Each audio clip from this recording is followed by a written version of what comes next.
Il-Kummissjoni Ewropeja argumentat li minkejja l-għeluq ta' Cyprus Airways il-gżira ta' Ċipru xorta waħda għadha konnessa ma' diversi destinazzjonijiet oħra.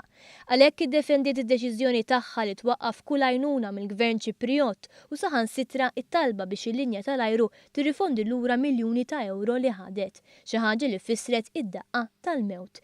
Din istqarrija tal-Kummissjoni Ewropea saret fit-tweġiba l-mistoqsija tal-Membru Parlamentari Ewropew Alfred Sant. L-operazzjonijiet ta' Cyprus Airways twaqfu f'Jannar li għadda u minn dak iż-żmien kien sar magħruf l-intenzjoni ta' numru ta' linji tal-ajru li operaw lejn Ċipru. Xi ħaġa li kwotat il-Kummissjoni Ewropea biex tiddefendi d-deċiżjoni tagħha.